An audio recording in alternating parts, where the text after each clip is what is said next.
اعوذ باللہ من الشیطان الرجیم بسم اللہ الرحمن الرحیم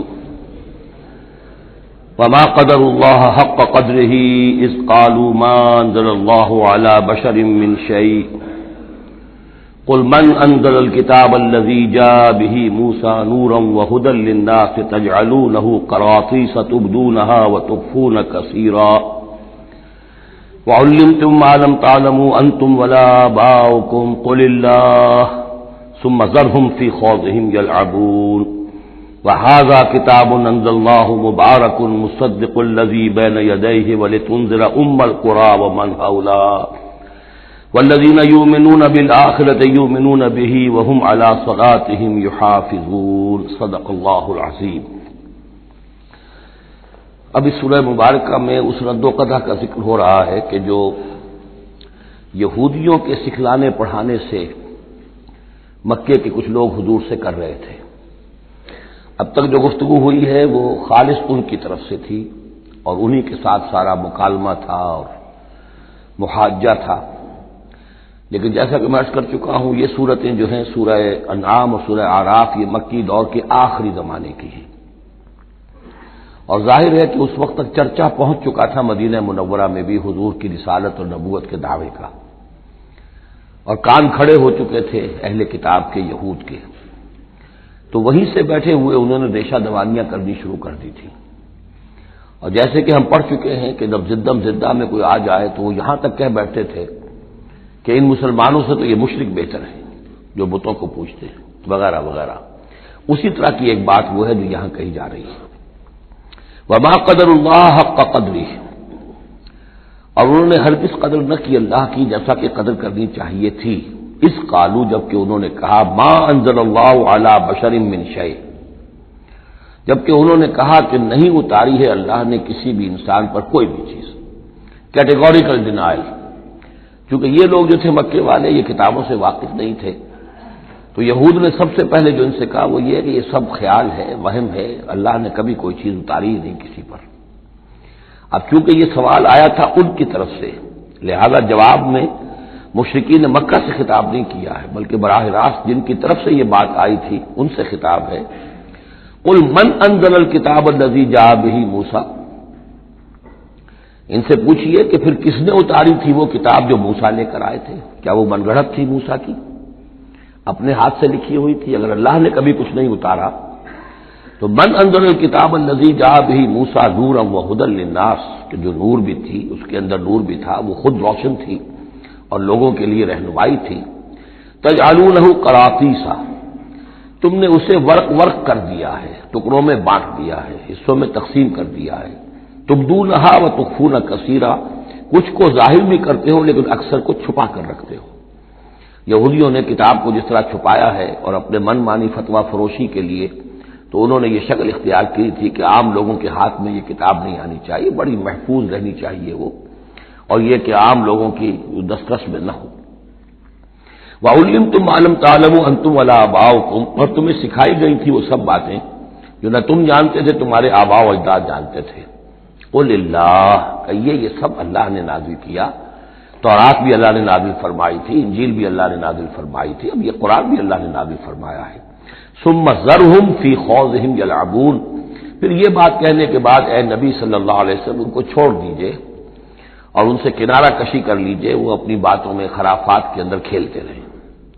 وَهَذَا كِتَابٌ أَنزَلْنَاهُ مُبَارَكٌ، اور اب یہ کتاب ہے جسے ہم نے نازل کیا ہے بڑی بابرکت ہے، مصدق الذی بین یدیہ، جو تصدیق کرتے ہوئے آئی ہے اس کی جو اس کے سامنے موجود ہے۔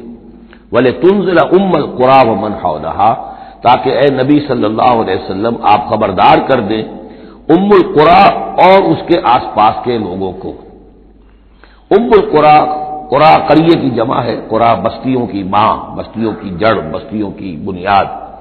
ہر ملک کے اندر ایک شہر ایسا ہوتا ہے کہ جو گویا کہ اس کے لیے مرکز کی حیثیت رکھتا ہے، دارالخلافہ کہیں، دارالحکومت کہیں۔ تو اگرچہ عرب میں کوئی حکومت نہیں تھی مرکزی حکومت، لیکن یہ کہ عرب میں، جزیرہ نما عرب میں مکہ مکرمہ کو ام القریٰ کی حیثیت حاصل تھی۔ یہی ایک شہر ایسا تھا کہ جہاں تو یہ کہ کعبہ تھا، تمام قبیلے جو ہیں وہ یہاں حج کے لیے آتے تھے، ان کا مذہبی مرکز تھا۔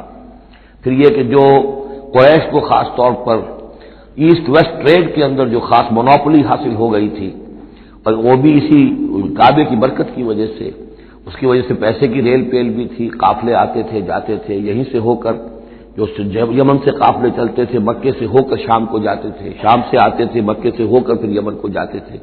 یہ ام القریٰ ہے. تو اے نبی ہم نے آپ کے پاس اب یہ کتاب نازل کی ہے جو مبارک ہے، تاکہ آپ ام القریٰ میں جو رہنے والے انہیں خبردار کریں، اور من حولہا، اور جو ان کے ارد گرد ہیں. اب یہ من حولہا کا معاملہ یہ ہے کہ اس کا تو دائرہ بڑھتا چلا جائے گا، اس لیے کہ ایک ماحول امیڈیٹ ہے، ایک ذرا اور فاصلے پر ہے، ایک اور فاصلے پر ہے. اور ویسے یہ ہے کہ دنیا کا نقشہ اگر ہم دیکھیں کہ جو بھی پرانے بر اعظم تین تھے، ایشیا، یورپ اور افریقہ، باقی یہ کہ امریکہ بھی بہت دیر کے بعد جا کر جو دریافت ہوا ہے، آسٹریلیا اور انٹارکٹیکا جو ہے، تو یہ اصل میں ناف معلوم ہوتی ہے ان تین بر اعظموں کی. تینوں بر اعظم جہاں پر جڑ رہے ہوتے ہیں، تقریباً یہ علاقہ ہے جسے ہم مڈل ایسٹ کہتے ہیں. یہ مڈل ایسٹ تو اس کے لیے مس نومر ہے، صحیح لفظ نہیں ہے، لیکن یہ ضرور ہے کہ یہ نقطہ اتصال ہے جہاں یورپ مل رہا ہے، ایشیا مل رہا ہے، افریقہ مل رہا ہے، اور اس جنکشن پر یہ جزیرہ نمائے عرب واقع ہے. لہٰذا یہ اس اعتبار سے پوری دنیا کے لیے بھی ایک مرکز کی حیثیت رکھتا ہے. تو من حولہا میں پھیلتے چلے جائیں گے تو پورا قرہ ارضی بھی آ جائے گا. والذین یؤمنون بالآخرۃ یؤمنون بہ، اور وہ لوگ جو آخرت پر ایمان رکھتے ہیں، یعنی یہ کہ ان لوگوں میں سے بھی، مشرکین میں سے بھی، ایک تو وہ جو سرے سے منکر ہیں بعث بعد الموت کے، لیکن جن کے ذہن میں کچھ بھی تصور ہے کہ نہیں ہے، اب یہ اٹھنا ہے، جواب دہی ہے، تو پھر یہ ہے کہ وہ اس پر ایمان لے آئیں گے. وہم علی صلاتہم یحافظون، اور وہ اپنی نمازوں کی حفاظت کرنے والے ہیں. اس میں اشارہ ہو رہا ہے کہ لوگ ایمان لے آئے ہیں، آخر مکے ہی میں سے تھے نا تمام صحابہ کرام مہاجرین. ومن اظلم ممن افترى علی اللہ کذبا، اس سے بڑھ کر ظالم کون ہوگا جس نے اللہ پر کوئی بات گھڑ کر منسوب کر دی، نمبر ایک. اور نمبر دو، او قال اوحی الی ولم یوحى الیہ شیء، اسی طرح اس شخص سے بڑھ کر ظالم کون ہوگا جو یہ کہے کہ مجھ پر وحی کی گئی ہے جبکہ اس پر کوئی وحی نہ کی گئی ہو. یعنی یہ دونوں باتیں برابر کے گناہ ہیں شناعت کے اعتبار سے. اللہ کی طرف کوئی شے منسوب کر دینا یا یہ کہنا کہ مجھ پر کوئی شے وحی کی گئی ہے، یہ دونوں باتیں برابر کی ہیں. تو ذرا سوچو کہ جو محمد صلی اللہ علیہ وسلم تمہارے سامنے موجود ہیں، کیا ان کی سیرت و کردار کی کوئی مناسبت ہے؟ ان کی زندگی کے اندر کوئی اور پہلو تم دیکھتے ہو ایسا کہ جو اتنے بڑے بڑے گناہوں کے ارتکاب کی بھی ان سے توقع رکھتے ہو؟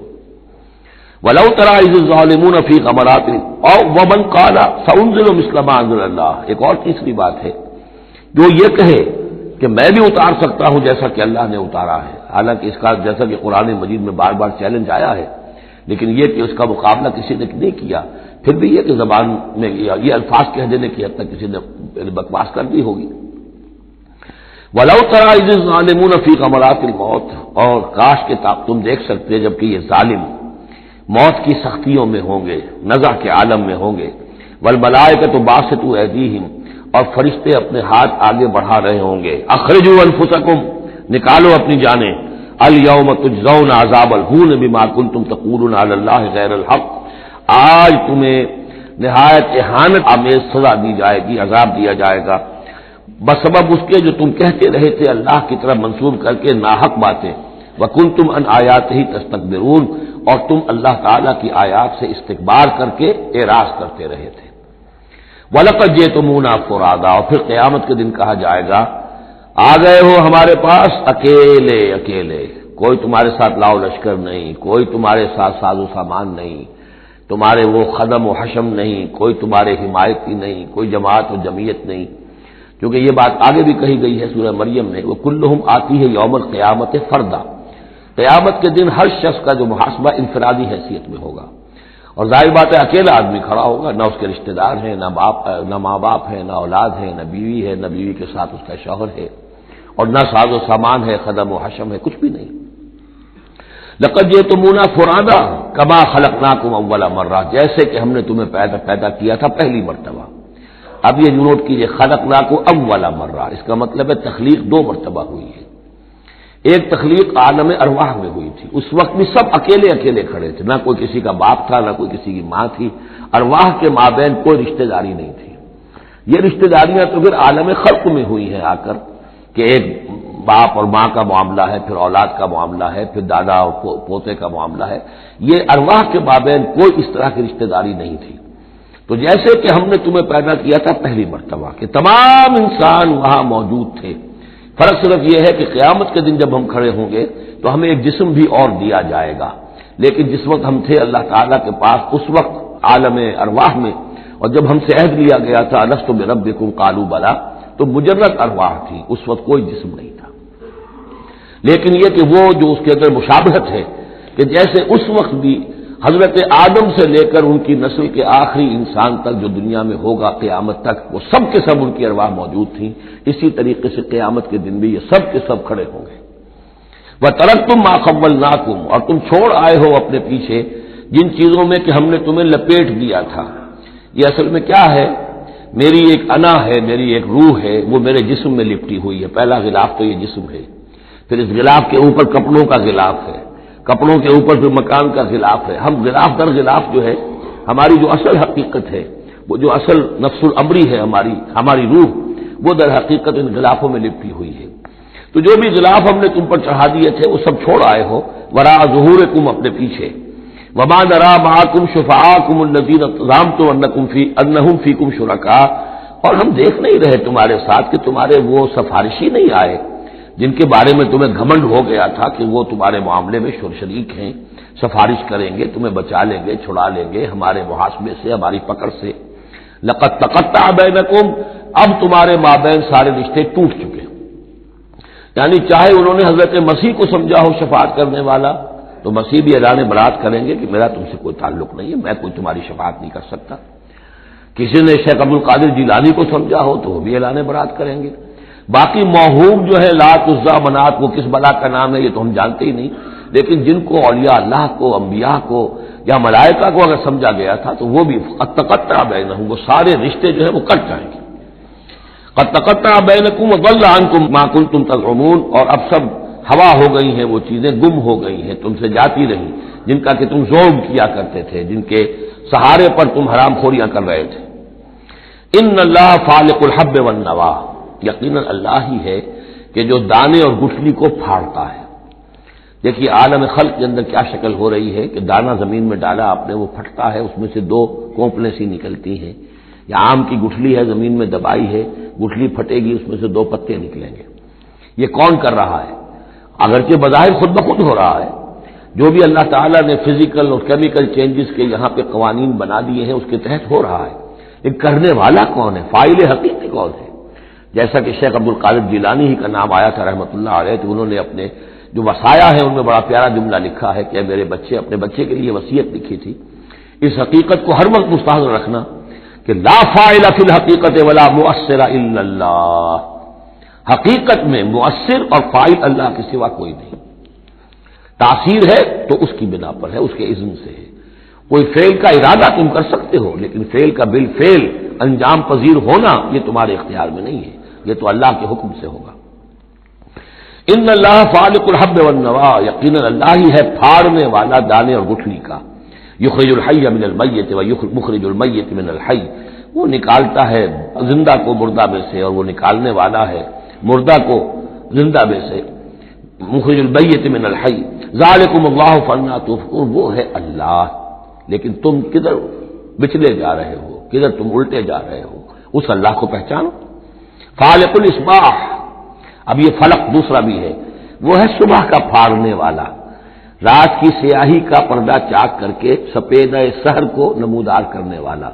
یہ بھی خود بخود ہو رہا ہے، زمین کی گردش ہے جو بھی ہے اس کے تحت ہو رہا ہے، لیکن یہ بھی یہ نہ سمجھے کہ یہ بھی اللہ تعالیٰ کے تصرف کے بغیر اور اس کی تدبیر کے بغیر ہے، بلکہ یہی ہوگا فالق الاصباح، صبح کی روشنی کا پھاڑنے والا۔ وجعل اللیل سکنا والشمس والقمر حسبانا، اب دیکھیے یہ ہے وہ آلاء اللہ جن کے حوالے سے اللہ کی عظمت، اللہ کی صفات، اللہ کی قدرت، ان سب چیزوں کو نمایاں کیا جا رہا ہے۔ التذکیر بآلاء اللہ۔ وجعل اللیل سکنا، اس نے بنا دیا ہے رات کو سکون کی جگہ، سکون کا وقت۔ والشمس والقمر حسبانا، اور سورج اور چاند کو اس نے بنا دیا حساب کے لیے، وہ حساب کا ایک نظام ہے جس کے تحت چل رہے ہیں، اسی سے دن وجود میں آ رہے ہیں، رات وجود میں آ رہی ہے، اسی سے مہینے وجود میں آ رہے ہیں۔ ذالک تقدیر العزیز العلیم، یہ اندازہ ہے مقرر کیا ہوا اس ہستی کا جو العزیز ہے اور العلیم ہے، زبردست ہے اور سب کچھ جاننے والی ہے۔ وَهُوَ الَّذِي جَعَلَ لَكُمُ النُّجُومَ لِتَهْتَدُوا بِهَا فِي ظُلُمَاتِ الْبَرِّ وَالْبَحْرِ، اور وہی ہے کہ جس نے ستاروں کو بنا دیا ہے تمہارے لیے کہ ان سے تم راستہ پاؤ۔ اندھیری راتوں کے اندر قافلے چلتے تھے تو ستاروں سے وہ سمت معین کر کے چلتے تھے، اسی طریقے سے جہاز رانی ہوتی تھی سمندر میں تو آپ کو معلوم ہے ستاروں ہی سے وہ اپنا رخ معین کرتے تھے۔ لِتَهْتَدُوا بِهَا فِي ظُلُمَاتِ الْبَرِّ وَالْبَحْرِ، خشکی اور سمندر کی تاریکیوں میں تم ان ستاروں سے راستہ پاتے ہو۔ قد فصلنا الآیات لقوم یعلمون، ہم نے تو اپنی آیات کو واضح کر دیا، اس کی تفصیل بیان کر دی، کھول کھول کر بیان کیا ان لوگوں کے لیے جو علم رکھتے ہیں یا جو علم حاصل کرنا چاہیں۔ وَهُوَ الَّذِي أَنشَأَكُم مِّن نَّفْسٍ وَاحِدَةٍ، اور وہی ہے کہ جس نے تمہیں اٹھایا ایک جان سے۔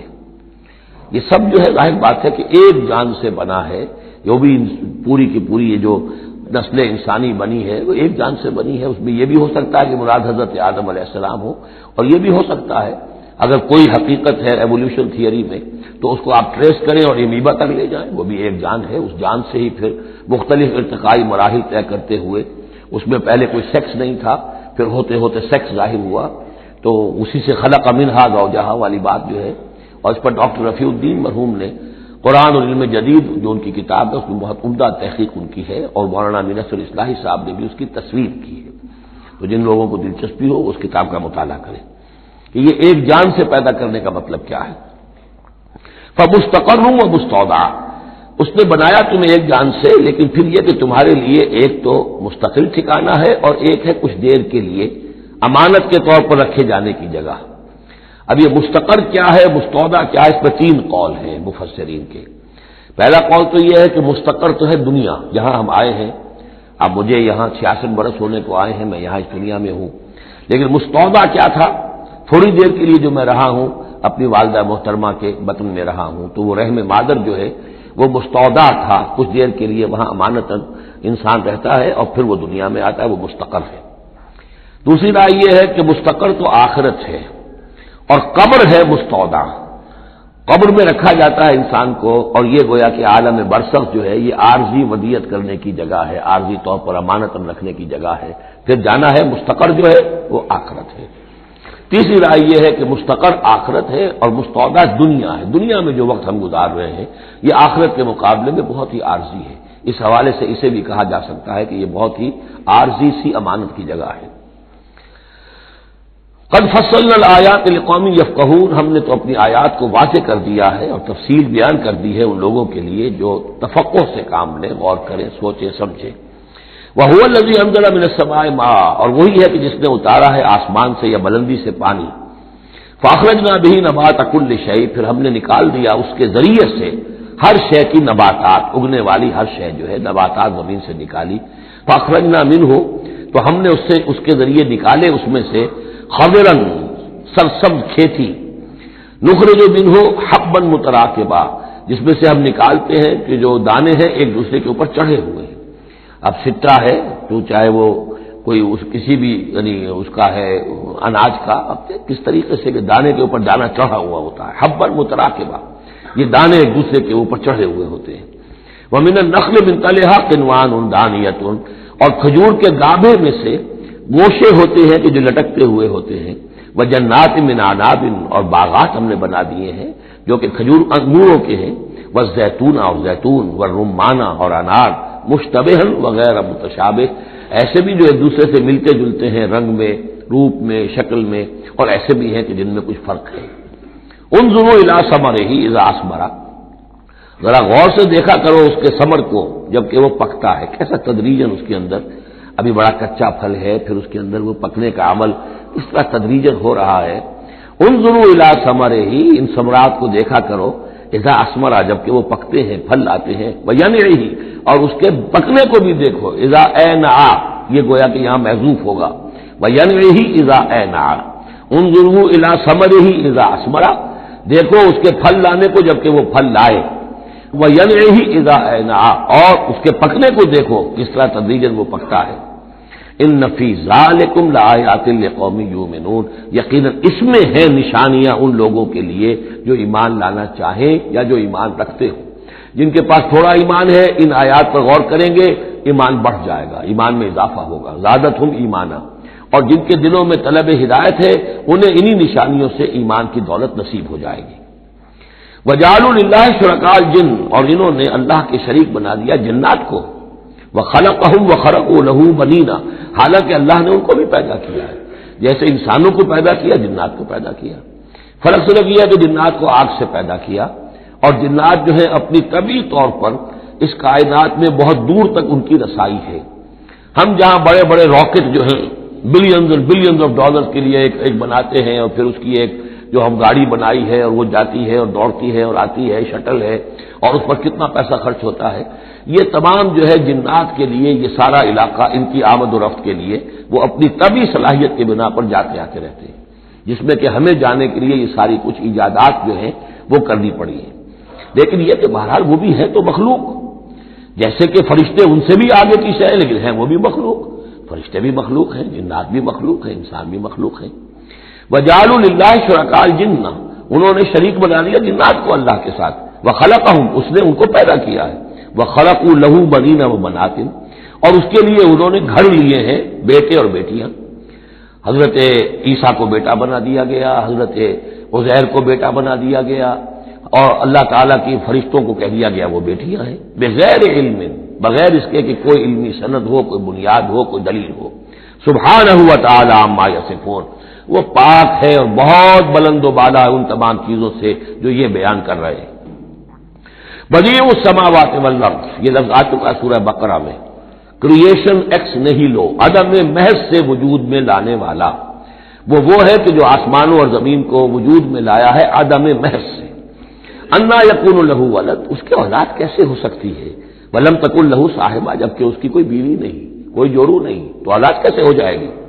وخلق کل شیء، اور اس نے تو ہر شے کو پیدا کیا ہے، ایک خالق ہے باقی سب مخلوق ہیں، وہو بکل شیء علیم، اور وہ ہر چیز کا علم رکھتا ہے، اس کی مخلوقات میں سے کوئی شے اس کی نگاہوں سے ایک لمحے کے لیے بھی اوجھل نہیں ہے۔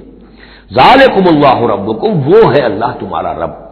اصل میں یہ انداز سمجھ لیجئے کہ چونکہ جو یہ مشرکین مکہ اور عرب تھے وہ اللہ کو مانتے تو تھے، اصل میں اس کی صفات کمال، اس کی قدرت، اس کی عظمت، اس کے بارے میں ان کا ذہن کچھ جو ہے محدود ہو گیا تھا، ورنہ اللہ کے منکر تو وہ نہیں تھے۔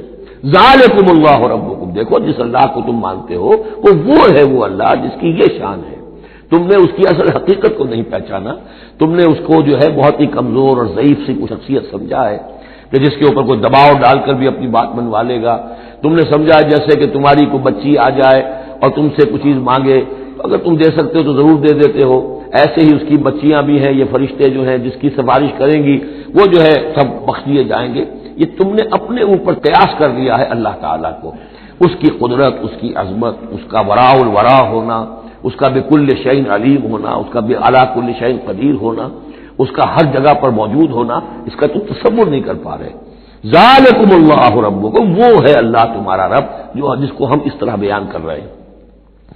لا الہ الا ہوا، اس کے سوا کوئی معبود نہیں ہے، خالق کل شیء، وہ ہر شے کا بنانے والا، پیدا کرنے والا ہے، فاعبدوہ، بس اسی کی بندگی اور پرستش کرو، وہو علی کل شیء وکیل، اور وہ ہر شے کا کارساز وہی ہے، کوئی تمہارے لیے کارساز نہیں۔ لا تتخذوا من دونی وکیلا، میرے سوا کسی اور کو اپنا کارساز نہ سمجھنا۔ لا تدرکہ الابصار وہو یدرک الابصار وہو اللطیف الخبیر، اسے نگاہیں نہیں پا سکتی، کیوں؟ هو اللطیف، وہ اتنا لطیف ہے، اتنا لطیف ہے، اتنا لطیف ہے کہ تمہاری نگاہیں اسے نہیں پا سکتی، نہیں دیکھ سکتی۔ لا تدرکہ الابصار وہو یدرک الابصار، وہ تمہاری نگاہوں کو پا لیتا ہے، جو اس لیے کہ وہ خبیر ہے، وہ باخبر ہے۔ تو لطیف اور خبیر کے جو دو یہاں اسماء آئے ہیں وہ در حقیقت اس نوعیت سے کہ وہ تو اتنی لطیف ہستی ہے۔ چنانچہ شب معراج میں بھی آیا حضور نے اللہ کو دیکھا یا نہیں دیکھا، اس میں کچھ اختلاف ہے۔ حضرت علی کی رائے یہ ہے کہ دیکھا، حضور نے اللہ کو دیکھا، لیکن حضرت عمر اور حضرت عائشہ رضی اللہ تعالی عنہ ان کی رائے یہ ہے کہ نہیں، اور حضرت عائشہ کا قول یہ ہے نور انا یرا، تو نور ہے، اسے دیکھا کیسے جائے گا؟ تو وہ اتنی لطیف ہستی ہے کہ اس کا دیکھنا ہماری نگاہوں سے ہم نہیں دیکھ سکتے، دل کی آنکھ سے دیکھ سکتے، دل کی آنکھ سے محمد رسول اللہ دنیا میں بیٹھ کر بھی دیکھ سکتے تھے، لیکن ان آنکھوں سے دیکھنا ممکن نہیں ہے۔ جیسے کہ حضرت موسیٰ نے جب استدعا کی تھی رب ارنی انظر الیک، تو صاف کہہ دیا کہ لن ترانی، تم مجھے نہیں دیکھ سکتے۔ لا تدرکہ الابصار، اسے نگاہیں نہیں پا سکتی، ادراک نہیں کر سکتی اس کا تمہاری نگاہیں، وہو یدرک الابصار، وہ تمہاری نگاہوں کو پا لیتا ہے، وہ دیکھ رہا ہے تمہیں، ہر چیز تمہاری جو ہے وہ اس کے سامنے آیا ہے۔ وہو اللطیف الخبیر۔ قد جاءکم بصائر من ربکم، دیکھو تمہارے پاس آ چکی ہیں بصیرت افروز باتیں تمہارے رب کی طرف سے۔ فمن ابصر فلنفسہ، تو جو کوئی دیکھے گا، آنکھیں کھولے گا، حقائق کا مواجہہ کرے گا، حقیقت کو تسلیم کرے گا، تو وہ اپنے بھلے کے لیے، فلنفسہ۔ ومن عمی فعلیہا، اور جو کوئی اندھا بن جائے گا، آنکھیں بند کر لے گا، حقیقت کو نہیں دیکھنا چاہے گا کسی تعصب کی وجہ سے، ہردرمی کی وجہ سے، ضد کی وجہ سے، تو اس کا سارا وبال اس پر آئے گا۔ وما انا علیکم بحفیظ، اور بہرحال میں تمہارا کوئی نگران نہیں ہوں، میں تمہارے اوپر کوئی ٹھیکیدار نہیں ہوں، میں تمہاری طرف سے جواب دہ نہیں ہوں۔ وَكَذَلِكَ نُصَرِّفُ الْآيَاتِ، اور اسی طرح ہم اپنی آیات کو گردش میں لاتے ہیں، وَلِيَقُولُوا دَرَسْتَ، تاکہ یہ پکار اٹھے کہ اے نبی صلی اللہ علیہ وسلم آپ نے سمجھانے کا حق ادا کر دیا۔ درستہ اصل میں عربی زبان میں آتا ہے درس یدرسو، لکھنا مٹانا، جیسے بچے شروع میں جب کوئی تعلیم حاصل کرتے ہیں تو تختی ہے، تختی لکھی پھر دھو دی، پھر لکھی پھر دھو دی۔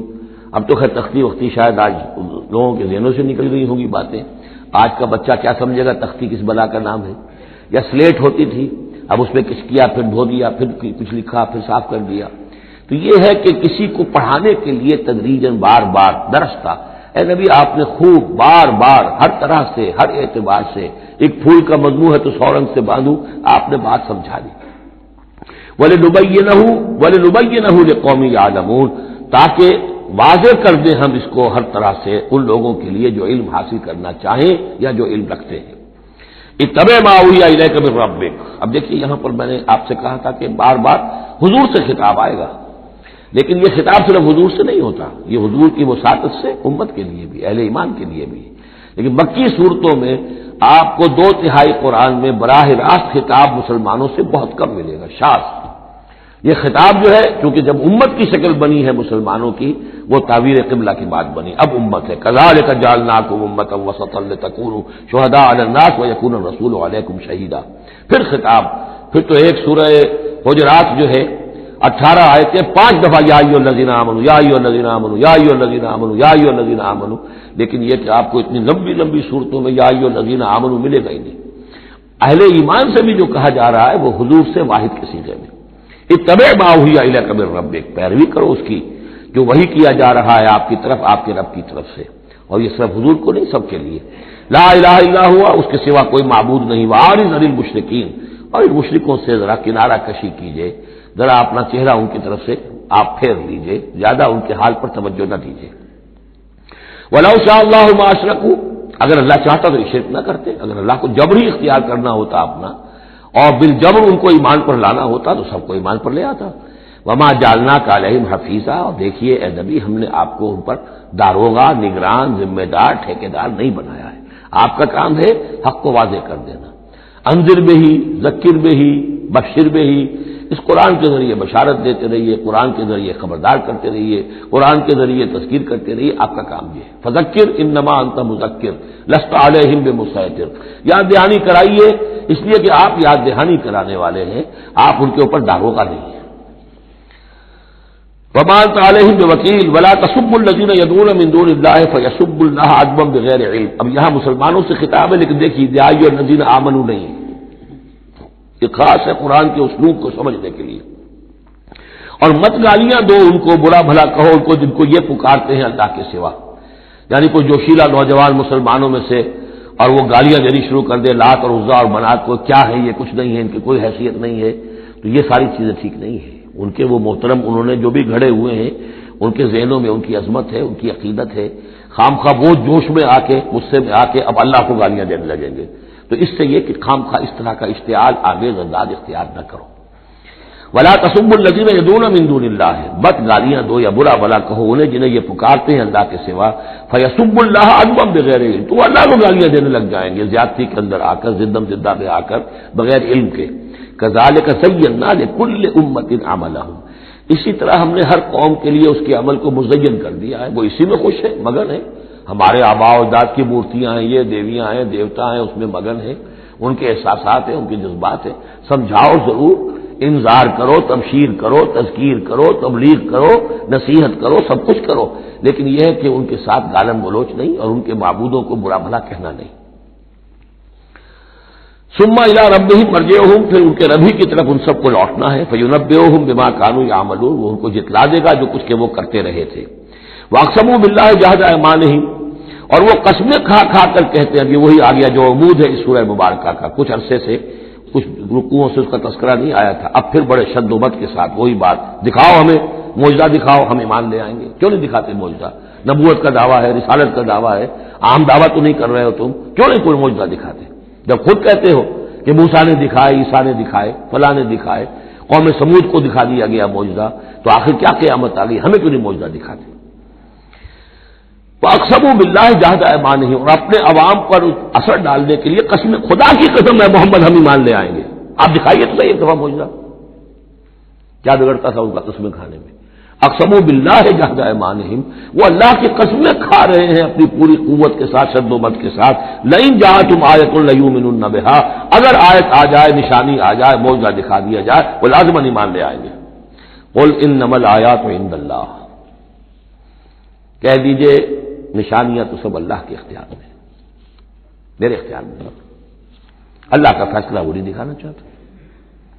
اب اس میں جو اثر پڑ سکتا تھا اہل ایمان پر، اس کا جواب ہے آگے. وما یشعرکم، اے مسلمانوں تمہیں کیا پتا ہے، انہا اذا جاءت لا یؤمنون، جب وہ نشانی آ جائے گی تب بھی یہ نہیں مانیں گے، لیکن ان کی مہلت ختم ہو جائے گی، پھر وہ عذاب فوری طور پر آ جائے گا. ابھی در حقیقت اس میں خیر ہے، اس میں بھلائی ہے، اسی میں ان کے لیے اپنے اوپر سختی جھیل لو، اپنے اوپر جو بھی اس وقت تنگی آ گئی ہے، ضیق ہے، اس کو برداشت کرو، لیکن یہ کہ یہ چیز ان کے قوم کے حق میں، لوگوں کے حق میں مفید نہیں ہوگی. اور اب جو آیت آئی ہے وہ بہت ہی اہم ہے. وَنُقَلِّبُ أَفْئِدَتَهُمْ وَأَبْصَارَهُمْ كَمَا لَمْ يُؤْمِنُوا بِهِ أَوَّلَ مَرَّةٍ، ہم ان کے دلوں کو الٹ دیں گے، ان کی نگاہوں کو الٹ دیں گے، اس لیے کہ وہ ایمان نہیں لائے تھے پہلی مرتبہ. دیکھیے یہ قاعدہ قانون اب اچھی طرح سمجھ لیجئے جو سورہ بقرہ کے شروع ہی میں آ گیا تھا پہلے رکوع میں. انسان کا معاملہ یہ ہے کہ اللہ تعالیٰ نے اسے جو صلاحیتیں دی ہیں اگر وہ اس کو استعمال کرے گا تو اس صلاحیت میں اضافہ ہوتا ہے. آپ علم جو ہے لوگوں کو سکھائیں گے، آپ کے علم میں اضافہ ہوگا. آپ آنکھ کا استعمال کریں گے، آنکھ کی بصارت برقرار رہے گی. پٹی باندھ دیجیے آنکھ پر، 2-4 مہینے تک پٹی بندھی رہے، بصارت ظاہر ہو جائے گی. اس جوڑ کا کام ہے کہ یہ چلے، حرکت کرے. اس کے اوپر آپ پلاسٹر لگا دیجیے، کئی مہینے لگا رہے، اس کی حرکت ختم ہو جائے گی، لاک ہو جائے گی. جو صلاحیت اللہ نے دی ہے اس کا استعمال نہیں ہوگا تو وہ ہوتے ہوتے وہ صلاحیت پھر زائل ہو جاتی ہے، ضائع ہو جاتی ہے، سلب ہو جاتی ہے. ایک باطنی صلاحیت ہے حق کو پہچاننے کی. میرے اندر وہ صلاحیت ہے، مجھ پہ حق منکشف ہوا اور میرے دل نے گواہی دی حق ہے، میں نے اس کو دیکھنے سے انکار کر دیا، نہیں مانوں گا میں، ضد کی وجہ سے، تعصب کی وجہ سے، ہردرمی کی وجہ سے. اب اس کے بعد دوبارہ پھر کہیں وہ حق کی ایک چنگاری سی روشن ہوئی، اب اس کا اثر آپ پر کم ہوگا، اس کے اثرات جو ہیں وہ کم ہوں گے. ہوتے ہوتے وہ شکل ہو جائے گی کہ اب سرے سے وہ حق کے پہچاننے کی صلاحیت ہی ختم ہو جائے گی. اس کو کہا ہے ختم اللہ علی قلوبہم وعلی سمعہم وعلی ابصارہم غشاوہ، اللہ نے مہر کر دی ہے ان کے دلوں پر اور ان کی سماعت پر اور ان کی آنکھوں کے آگے پردے ڈال دیے، اس لیے کہ اب مہر ہو گئی، جس کو انگریزی میں ہم کہتے ہیں پوائنٹ آف نو ریٹرن. اب اس انتہا کو پہنچ چکے ہو تم کہ یہاں سے واپسی کا کوئی امکان نہیں.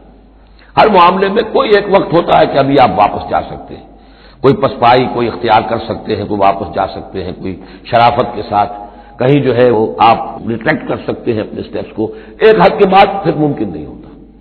اسی کو یہاں کہا ہے کہ چونکہ جب پہلی مرتبہ حق ان پر منکشف ہو گیا، اللہ نے حجت قائم کر دی، حق منکشف ہو گیا، پہچان لیا ان کے دل نے، ان کی روح نے کہ بصیرت باطنی نے کہ یہ حق ہے، تو فوراً مان لیتے تو خیریت تھی. چونکہ انہوں نے نہیں مانا تو اب تو ہم ان کے دلوں کو الٹ دیں گے، 100 معجزے بھی دیکھ لیں گے تو یہ ایمان نہیں لائیں گے. وَنُقَلِّبُ أَفْئِدَتَهُمْ وَأَبْصَارَهُمْ، ہم الٹ دیں گے ان کے دلوں کو بھی، ان کی نگاہوں کو بھی، کما لم یؤمنوا بہ اول مرہ، جیسے کہ وہ ایمان نہیں لائے تھے پہلی مرتبہ، وَنَذَرُهُمْ فِي طُغْيَانِهِمْ يَعْمَهُونَ، ان کو چھوڑ دیں گے اپنی سرکشی کے اندر بڑھتے چلے جائیں۔ یہی وہ لفظ آ گیا جو شروع میں سورہ بقرہ کے آ چکا ہے، باطنی اندھاپا جو ہے، ایک ہے عین میم یہ آنکھوں کا اندھا ہو جانا، ایک ہے عین میم ہے دل کا اندھا ہو جانا، ہم چھوڑ دیں گے یہ باطنی جو ان کی ذہنی، نفسیاتی اور اخلاقی جو ان کی گمراہیاں ہیں اور جو اندھیارے ہیں ان میں بھٹکتے ہوئے چھوڑ دیں گے۔ وَلَوْ أَنَّنَا نَزَّلْنَا إِلَيْهِمُ الْمَلَائِكَةَ، اب پھر خطاب ہو رہا ہے، اگر ہم ان کے اوپر فرشتے اتار دیتے، یعنی ان کو جو یہ کہہ رہے ہیں کہ فرشتہ آیا، فرشتوں کی فوجیں اتار سکتے ہیں، دکھا سکتے ہیں کہ فرشتہ آسمان سے اتر رہا ہے، وَكَلَّمَهُمُ الْمَوْتَى، اور خواہ ان سے موت مردہ جو ہے قبروں سے نکل نکل کر بات کرتے ہیں، وَحَشَرْنَا عَلَيْهِمْ كُلَّ شَيْءٍ قُبُلًا، اور ہر چیز ہم لا کر ان کے سامنے رو در رو کر دیتے، جمع کر دیتے، مَا كَانُوا لِيُؤْمِنُوا إِلَّا أَن يَشَاءَ اللَّهُ، تب بھی یہ نہیں ہے ایمان لانے والے الا یہ کہ اللہ چاہے، تو اللہ چاہے اور کسی کے اندر اس کی اگر طلب ہے تو اللہ تعالیٰ ان معجزوں کے بغیر بھی لوگوں کی آنکھیں کھول رہا ہے۔ جو ایمان لائے ہیں وہ معجزے دیکھ کر تو نہیں لائے، وہ طالب حق تھے، انہیں حق جو ہے مل گیا، وَلَٰكِنَّ أَكْثَرَهُمْ يَجْهَلُونَ، لیکن ان کی اکثریت جو ہے وہ جاہلوں پر مشتمل ہے، اور جاہل سے مراد جذباتی لوگ جو عقل سے کام نہیں لیتے بلکہ اپنے جذبات کے اندر کے آلہ کار بن جاتے ہیں۔ اگلی آیت جو ہے یہ بھی بہت اہم ہے، ایک فلسفہ دین کے اعتبار سے، بلکہ فلسفہ تحریک، دعوت و تحریک کے اعتبار سے بہت اہم ہے۔ وَكَذَٰلِكَ جَعَلْنَا لِكُلِّ نَبِيٍّ عَدُوًّا شَيَاطِينَ الْإِنسِ وَالْجِنِّ، اور اسی طرح ہم نے ہر نبی کے دشمن بنا دیے انسانوں اور جنوں میں سے شیطان، ہم نے بنا دیے۔ سوچیے، غور کیجیے، نبی کے لیے تو مدد چاہیے تھی، کیوں شیطان اٹھا دیا اللہ نے ان کے خلاف؟ اس کا فلسفہ بیان ہو رہا ہے۔ اگر کشاکش حق و باطل نہ ہو تو تمیز کیسے ہوگی کون واقعی حق پرست ہے اور کون ایسا ہی، کون واقعی محبت کرتا ہے اللہ سے اور کون دودھ پینے والا مجنوں ہے، وہ نام کا ہی صرف محبت کر رہا اور ایمان کیسے پتہ چلتا؟ یہ تو آزمائش کے لیے ہے دنیا بنائی گئی ہے، اگر شر کا وجود ہی نہ ہو، خیر ہی خیر ہو، تو آزمائش کہاں ہوگی؟ لہذا ایک تو ہم کرتے ہیں خود، تندی باد مخالف سے نہ گھبرا ہے عقاب، یہ تو چلتی ہے تجھے اونچا اڑانے کے لیے، یہ تو تمہارے لیے چیلنج ہے، اہل ایمان کے لیے چیلنج ہے، ان کے مرتبے اونچے ہوتے ہیں، جو جتنا سفر کر رہا ہے، جو جتنی استقامت دکھا رہا ہے، جو جتنا اثار کر رہا ہے، اتنے ہی تو اس کے رتبے بلند ہوں گے، ورنہ کیسے حفظ مراتب ہوگا، کیسے معلوم گا ہو کس کا کیا مقام ہے؟ وَكَذَٰلِكَ جَعَلْنَا لِكُلِّ نَبِيٍّ، ہم نے خود اٹھائے، ہم نے بنائے ہر نبی کے لیے دشمن شیاطین الانس والجن، شیاطین جن و انس، یوحی بعضهم الی بعض زخرف القول غرورا، وہ ایک دوسرے کو اشاروں کنایوں میں وحی سے وہ ایسی باتیں، ملمہ کی ہوئی باتیں، فریب والی باتیں جو ہے وہ کرتے رہتے ہیں، ایک دوسرے کو گمراہ اور کرنے کے لیے، ایک دوسرے کے لیے اور سپورٹ کرنے کے لیے۔ وہ جو جن ہے شیطان، وہ آ کر اس انسان شیطان کے کان میں پھونک مارتا ہے، ابھی ذرا تم اور صبر کرو، ابھی اور دیکھو کہیں تم پھسل نہ جانا، دیکھنا کہیں تم حق کو قبول نہ کر لینا۔ تو یہ ان کا آپس میں جو ہے گٹھ جوڑ، اس لیے کہ ہم نے خود ان کو یہ چھوٹ دی ہے۔ وَكَذَٰلِكَ جَعَلْنَا لِكُلِّ نَبِيٍّ عَدُوًّا شَيَاطِينَ الْإِنسِ وَالْجِنِّ يُوحِي بَعْضُهُمْ إِلَىٰ بَعْضٍ زُخْرُفَ الْقَوْلِ غُرُورًا وَلَوْ شَاءَ رَبُّكَ مَا فَعَلُوهُ، اور اگر آپ کا رب چاہتا تو وہ یہ نہ کر سکتے۔ ظاہر بات ہے کہ کائنات میں کوئی پتا بھی اللہ کے اذن کے بغیر ہل نہیں سکتا۔ ابو جہل کی کیا مجال تھی کہ حضرت سمیہ کو شہید کر دیتا؟ ہے کون وہ؟ لیکن یہ تو اللہ کی طرف سے اجازت ہے، اس کا ہاتھ سر ہو جاتا، وہ ہاتھ جو اٹھا ہے برچا لے کر ان کی شرمگاہ میں مارنے کے لیے، تو کیا وہ ہاتھ وہیں کا وہیں شل نہ ہو جاتا اللہ کے حکم سے؟ لیکن نہیں، اذن رب ہے، ٹھیک ہے، ہماری اس بندی کو آزما لو جتنا آزمانا ہے، لیکن جتنا تم آزما رہے ہو تمہیں کیا اندازہ ہوگا اس کے رتبے جو ہے ہمارے ہاں کتنے بلند سے بلند تر ہوتے چلے جا رہے ہیں، تم کیا جانتے؟ یا لیت قومی یعلمون بما غفر لی ربی وجعلنی من المکرمین، کاش میری قوم کو معلوم ہو جائے، میری بیوی رو رہی ہوگی، میرے بچے رو رہے ہوں گے کہ ہمارا باپ جو ہے وہ شہید کر دیا گیا، کاش وہ جان سکتے کہ مجھے میرے رب نے کیا میرا اعزاز فرمایا ہے، میں یہاں کس عیش و آرام میں ہوں، ان کے رونے کا کیا سوال، وہ خوشیاں مناتے۔ تو یہ صورتحال ہے۔ وَلَوْ شَاءَ رَبُّكَ مَا فَعَلُوهُ فَذَرْهُمْ وَمَا يَفْتَرُونَ، تو چھوڑیے آپ ان کو، جو یہ افتراء کر رہے ہیں کرنے دیجیے، یہ ہماری سنت ہے، ہمارا طریقہ ہے، ہمارا فلسفہ یہی ہے۔ وَلِتَصْغَىٰ إِلَيْهِ أَفْئِدَةُ الَّذِينَ لَا يُؤْمِنُونَ بِالْآخِرَةِ وَلِيَرْضَوْهُ وَلِيَقْتَرِفُوا مَا هُمْ مُقْتَرِفُونَ، تاکہ مائل ہو جائیں ان کی طرف ان لوگوں کے دل جو آخرت پر ایمان نہیں رکھتے۔ یہاں دیکھیے اصل میں کیا بات ہے کہ جیسے الیکٹروسس ہوتا ہے، پانی کو الیکٹرولسس جب ہوتا ہے، ایک پازیٹو ایک نیگیٹو، اب وہ جو آئنز ہیں وہ ادھر ادھر ہو جائیں گے۔ تو اللہ تعالیٰ نے حق و باطل کی کشاکش رکھی ہے، اس کشاکش کا نتیجہ کیا ہے؟ آئونائزیشن ہو جائے گی، حق اور باطل کا جو ہے، حق والے ادھر کو جمع ہو جائیں گے، باطل والے ادھر جمع ہو جائیں گے۔ اور اس کے لیے جو ہے یہ اس معاشرے کے اندر، انسانی معاشرے کے اندر یہ تقسیم، یہ تمییز، جیسے کہ ہم سورہ آل عمران میں پڑھ چکے ہیں، حتی یمیز الخبیث من الطیب، یہ خبیث اور طیب جو ہے گڈمڈ ہوئے ہیں، یہ آزمائشیں آتی ہیں، تکلیفیں آتی ہیں، امتحانات آتے ہیں، تو خبیث علیحدہ اور طیب علیحدہ، منافق علیحدہ، صاحب ایمان علیحدہ۔ تو فرمایا لِتَصْغَىٰ إِلَيْهِ أَفْئِدَةُ الَّذِينَ لَا يُؤْمِنُونَ بِالْآخِرَةِ، تاکہ ان کی طرف، ان شیاطین جن و انس کی جو باتیں ہیں پھیلائی ہوئی، ان کی طرف متوجہ ہو جائیں، مائل ہو جائیں ان لوگوں کے دل جو آخرت پر ایمان نہیں رکھتے، وَلِيَرْضَوْهُ، اور تاکہ وہ اس کو پسند بھی کریں، اور پھر وہ جو بھی اپنے برے اعمال کا جو انبار جمع کرنا چاہتے ہیں جمع کر لیں، وَلِيَقْتَرِفُوا مَا هُمْ مُقْتَرِفُونَ۔ أَفَغَيْرَ اللَّهِ أَبْتَغِي حَكَمًا، پھر وہی سوال اسی طرح میں نے کہا تھا، سرچنگ کوشچن، کیا تم چاہتے ہو میں اللہ کے سوا کسی کو حکم بناؤں اپنا؟ اب پس منظر میں وہ ہے کہ اللہ کو مانتے تھے، تم کیا چاہتے ہو؟ جسے تم مانتے ہو، میں نے تو اس کو اپنا رب بنایا ہے بس، باقی جو تم نے گھر لیے ہیں اس کے لیے کوئی سند ہو تو پیش کر لو، تو میں کسی اور کو ماننے کو تیار نہیں۔ ایک جگہ آیا ہے، قُلْ إِنْ كَانَ لِلرَّحْمَٰنِ وَلَدٌ فَأَنَا أَوَّلُ الْعَابِدِينَ، اگر اللہ کا کوئی بیٹا ہوتا سب سے پہلے میں پوچھتا اس کو، جب میں اللہ کو پوچھتا ہوں، اس کی پرستش کرتا ہوں، تو اللہ کے بیٹا ہوتا تو میں کیوں نہ پوچھتا اس کو؟ نہیں ہے اللہ کا بیٹا۔ یہ ہے در حقیقت قرآن مجید کا انداز سمجھانے کا، بڑا فطری، اس میں منطق کم اور جذبات سے اپیل ہے، درون بینی، انٹراسپیکشن کی طرف دعوت ہے۔ اپنے دل میں جھانکو، ذرا غور کرو، اپنے گریبان میں منہ ڈالو، سوچو، غور کرو، تمہیں خود یہ حقیقتیں جو ہے نظر آ جائیں گی۔ أَفَغَيْرَ اللَّهِ أَبْتَغِي حَكَمًا، تو کیا میں اللہ کے سوا کسی اور کو اپنا منصف اور حکم بنا لوں؟ وَهُوَ الَّذِي أَنزَلَ إِلَيْكُمُ الْكِتَابَ مُفَصَّلًا، جبکہ وہ تو وہ ہے کہ جس نے تمہاری طرف ایک بڑی مفصل کتاب نازل کر دی ہے، کتنی واضح کتاب نازل کر دی ہے۔ وَالَّذِينَ آتَيْنَاهُمُ الْكِتَابَ يَعْلَمُونَ أَنَّهُ مُنَزَّلٌ مِّن رَّبِّكَ، اور جنہیں ہم نے کتاب دی تھی پہلے، وہ جانتے ہیں، دلوں میں جانتے ہیں، زبان سے مانے یا نہ مانے، کہ یہ منزل ہے، یہ نازل کی گئی ہے من ربک، آپ کے رب کی طرف سے ہے نبی، بالحق، حق کے ساتھ، فلا تکونن من الممترین، تو ہرگز نہ ہو جانا شک کرنے والوں میں۔ وتمت کلمۃ ربک صدقا وعدلا، اور آپ کے رب کی بات تو سچائی اور عدل پر مبنی ہونے کے اعتبار سے درجہ تمام و کمال کو پہنچ چکی ہے۔ تمت کلمۃ ربک، تیرے رب کی بات پوری ہو چکی، مکمل ہو چکی۔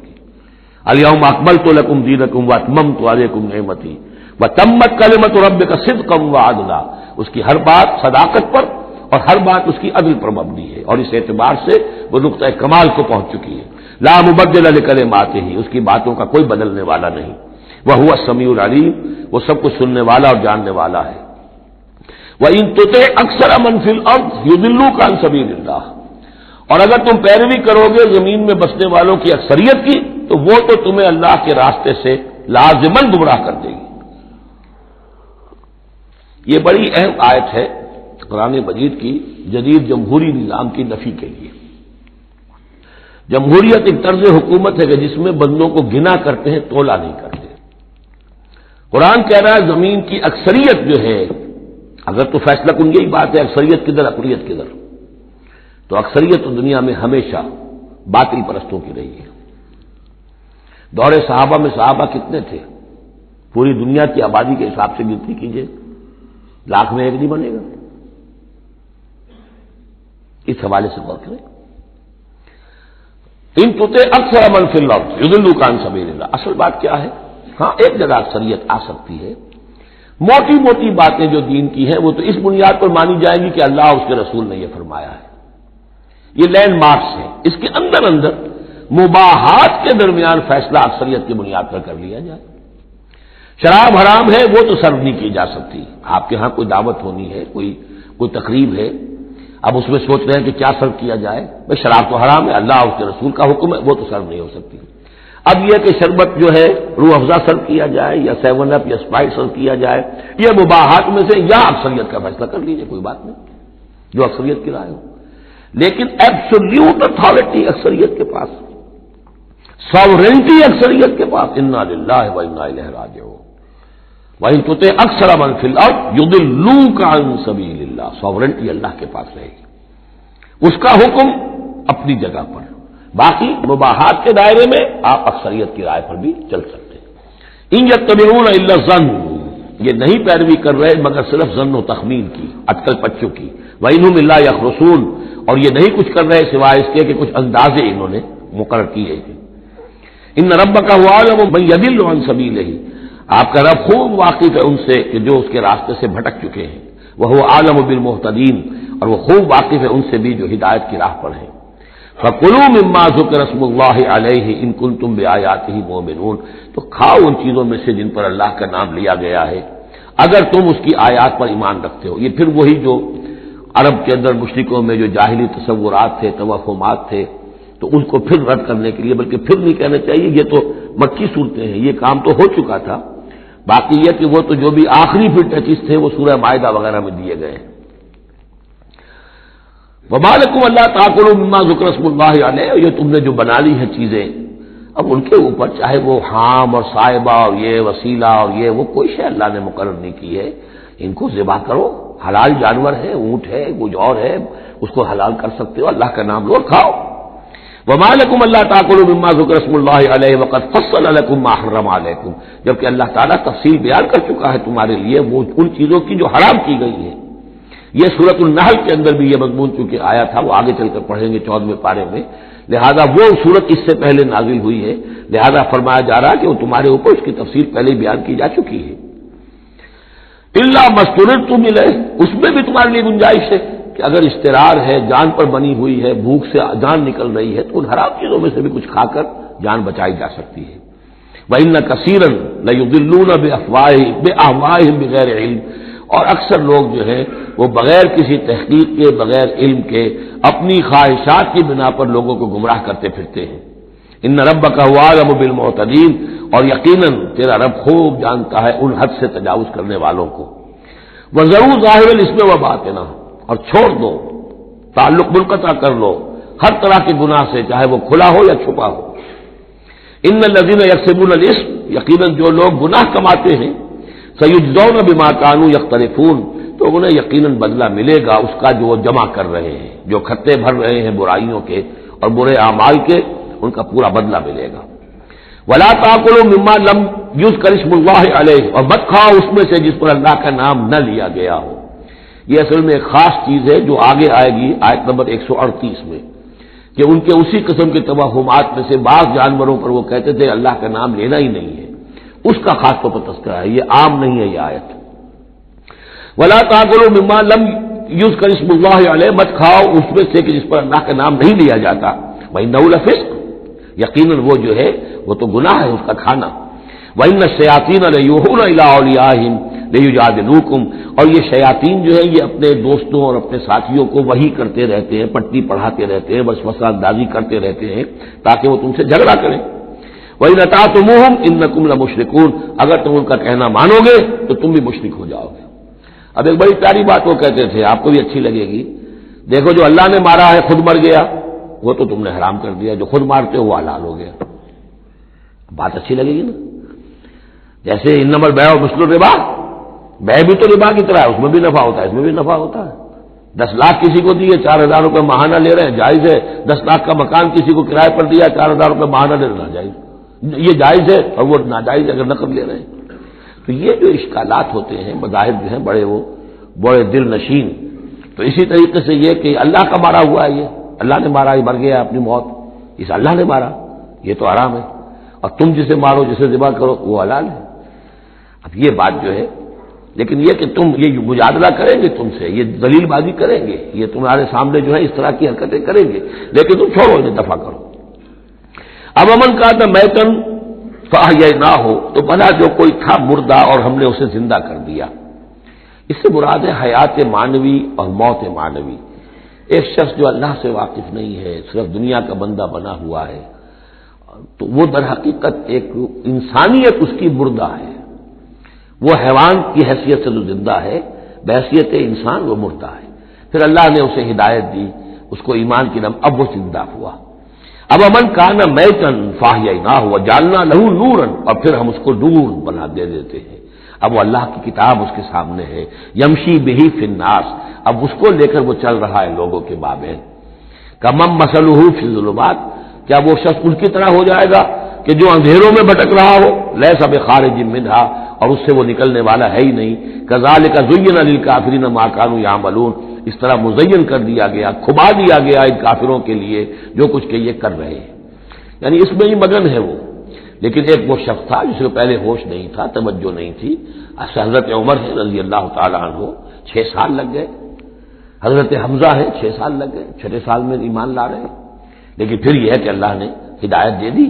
اس کے بعد یہ ہے کہ وہ نور قرآن مجید بھی موجود ہے. اب چل رہے ہیں، آگے بڑھ رہے ہیں، سرفروشیاں کر رہے ہیں. اب ایک وہ ہے جو بھٹکتے ہی رہے ساری عمر اور اسی اندھیاروں کے اندر ہی جانے دے گئے. وَكَذَلِكَ جَعَلْنَا فِي كُلِّ قَرْيَةٍ أَكَابِرَ مُجْرِمِيهَا، اسی طرح ہم نے ہر بستی میں بڑے بڑے مجرم کھڑے کیے، لِيَمْكُرُوا فِيهَا، تاکہ وہ اس کو خوب چالیں چلیں. وہی بات، شیاطین الانس والجن کو ہم نے اٹھایا. اسی طرح ہر بستی کے اندر جو سردار اور بڑے وہاں کے چودھری ہوتے ہیں، ہم ان کو چھوٹ دیتے ہیں کہ وہ کھڑے ہوں اور روکیں لوگوں کو، اور لوگوں کو ستائیں، اور لوگوں سے امتحان لیں، لوگوں کو آزمائش میں ڈالیں، چالیں چلیں، تاکہ جو صاحب جوہر ہیں ان کے جوہر کھلیں، ان کے اور نکھریں، ان کے اندر کی صلاحیتیں جو ہے وہ اور اجاگر ہوں. اکابر مجرمیہا لیمکروا فیہا، تاکہ خوب چالیں چلیں. وما یمکرون الا بانفسہم، حالانکہ وہ نہیں مکر کر رہے مگر اپنی جانوں پر. سارا وبال تو اپنے اوپر لے لیں گے بالآخر. بظاہر جو کچھ کر رہے ہیں وہ، لیکن یہ کہ اس کا جب نتیجہ ان کے سامنے آئے گا، جو سمیہ اور یاسر کے ساتھ کیا ابو جہل نے رضی اللہ تعالیٰ عنہما، جب وہ حقیقت سامنے آئے گی تب آنکھ کھلے گی. جب آنکھ کھلی گل کی تو موسم تھا خزاں کا.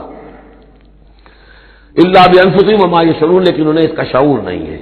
وَإِذَا جَاءَتْهُمْ آیَةٌ قَالُوا لَن نُّؤْمِنَ حَتَّىٰ نُؤْتَىٰ مِثْلَ مَا أُوتِیَ رُسُلُ اللَّهِ، اور جب ان کے پاس کوئی نشانی آتی ہے، نشانی سے مراد قرآن کی آیت، قرآن کی دلیل، تشبیہ، تصریف آیات نئے انداز میں. فرمایا جب بھی ان کے پاس آیت آتی قالوا لن نؤمن، وہ کہتے ہیں ہرگز ایمان نہیں لائیں گے. حتیٰ نؤتی مثل ما اوتی رسول اللہ، جب تک کہ ہمیں بھی وہی چیز نہ دی جائے جو اللہ کے دوسرے رسولوں کو دی گئی تھی، ویسے ہی حصی معجزے. اللہ عالم حیث یجعل رسالتہ، اللہ تعالیٰ زیادہ واقف ہے اس سے کہ وہ اپنی رسالت کے لیے کیا جگہ، کیا محل، کیا مقام معین کرے. اللہ تعالیٰ نے اس وقت ان کے لیے یہی رکھا، وہ بھی اللہ کی حکمت کے تحت تھا. اور اب جب کہ نوع انسانی شعور کے اعتبار سے بلوغ کی عمر کو پہنچ چکی ہے، بچہ چھوٹا ہوتا ہے کھیلنے کے لیے کھلونے دیے جاتے ہیں، لیکن ذرا بڑا ہو جائے تو اسے کھلونے نہیں دیے جاتے، اب اسے حکمت سکھائی جاتی ہے، عقل سکھائی جاتی ہے، شعور سکھایا جاتا ہے، تمیز سکھائی جاتی ہے. تو وہ نوع انسانی کا دور طفولیت تھا، اس میں ابھی ان کا فہم، ان کی عقل، ان کا شعور ابھی ان کی جو ہے بلوغت کو نہیں پہنچی تھی یہ شعور کی چیزیں، لہذا ان کے لیے وہ کھلونے بھی تھے، حصی معجزات بھی تھے. اب انسان بحیثیت مجموعی نوع انسانی جو ہے عقلی بلوغ کو اور شعور کے بلوغ کو پہنچ چکی ہے، لہذا اب وہ چیزیں نہیں دکھائی جائیں گی. اللہ عالم حیث یجعل رسالتہ سیصیب الذین اجرموا صغار عند اللہ، ان قریب پہنچے گی ان مجرموں کو، ان گناہگاروں کو بہت ہی ذلت اللہ کے ہاں، وعذاب شدید بما کانوا یمکرون، اور سخت سزا اور عذاب ان کی انکاری چال بازیوں کے طفیل کے جو وہ کر رہے ہیں. فمن یرید اللہ ان یہدیہ یشرح صدرہ للاسلام، تو اللہ تعالیٰ جس کے لیے بھی چاہتا ہے کہ اس کو ہدایت کے دروازے اس کے لیے کھول دے، اس کے سینے کو اسلام کے لیے کھول دیتا ہے. یہ ایک بڑی معنوی حقیقت ہے، اس پہ غور کیجیے گا. شرح صدر، الم نشرح لک صدرک، یہ جو حضور کے لیے خاص طور پر شرح صدر جو ہے اللہ تعالیٰ نے ایک بہت بڑے احسان کے طور پر بیان فرمایا. الم نشرح لک صدرک، اس شرح صدر کی ہر مسلمان کو دعا کرنی چاہیے. اللہم ربنا نور قلوبنا بالایمان واشرح صدورنا للاسلام، اے اللہ ہمارے دلوں کو تو نور ایمان سے منور فرما دے اور ہمارے سینوں کو اسلام کے لیے کھول دے. اس کے معنی کیا ہے؟ اللہ ہمارے اندر وہ باطنی بصیرت پیدا کر دے کہ اسلام کی ہر چیز ہمیں ٹھیک نظر آئے. ہاں یہی تو ٹھیک ہے، یہی تو ہونا چاہیے، منطقی ہے، معقول ہے، کہیں چیز اپرائے گی نہیں. انسان کی فطرت جو ہے اتنی مطابقت محسوس کرے گا انسان کہ دیکھنا تقریر کی لذت کے جو اس نے کہا میں نے یہ جانا کہ گویا یہی میرے دل میں تھا، اس لیے کہ اس کا اپنا سینہ جو ہے اللہ تعالیٰ نے اسلام کے لیے کھول دیا ہے. تو یہ شرح صدر جو ہے اللہ تعالیٰ کی طرف سے بہت بڑی نعمت ہوتی ہے. وَمَن يُرِدِ اللَّهُ أَن يَهْدِيَهُ، اللہ جس کو ہدایت دینا چاہتا ہے يَشْرَحْ صَدْرَهُ لِلْإِسْلَامِ، اس کے سینے کو اسلام کے لیے کھول دیتا ہے.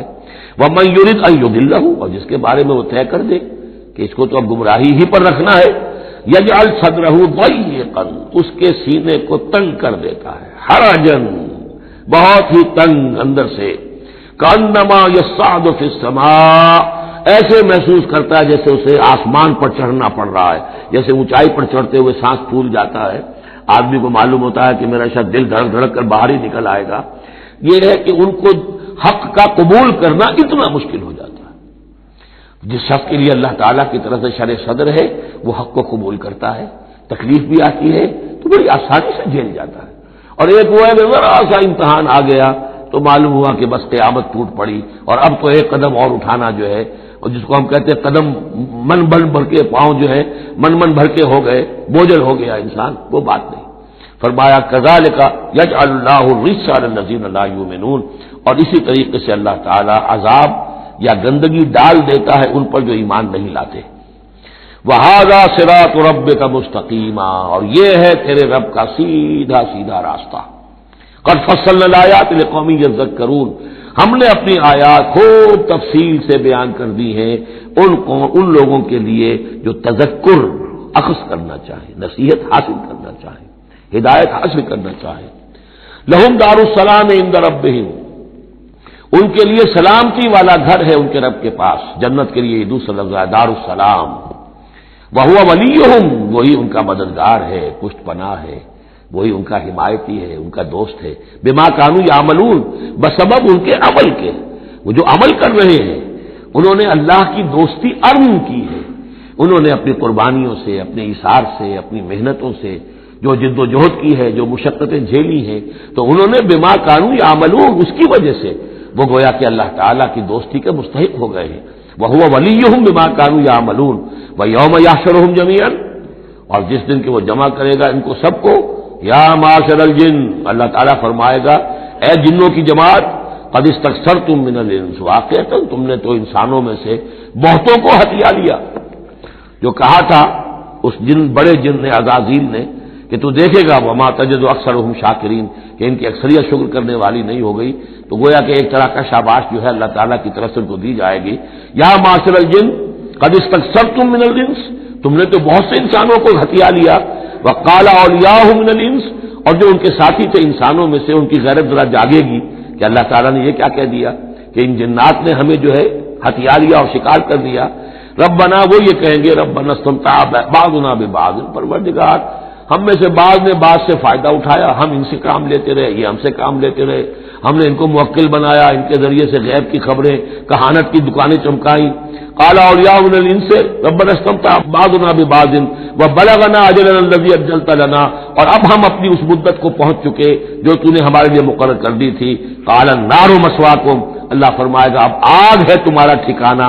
خالدین فیہا الا ما شاء اللہ، اب تم رہو گے اسی میں ہمیشہ ہمیش سوائے اس کے جو اللہ چاہے. ان ربک حکیم علیم، یقیناً تیرا رب حکیم اور علیم ہے. وکذالک نولی بعض الظالمین بعضا بما كانوا یکسبون، اور اسی طرح ہم ساتھی بنا دیتے ہیں اور ملا دیتے ہیں بعض ظالموں کو بعض ظالموں کے ساتھ ان کے کرتوتوں کی وجہ سے، ان کی کبائی کی وجہ سے.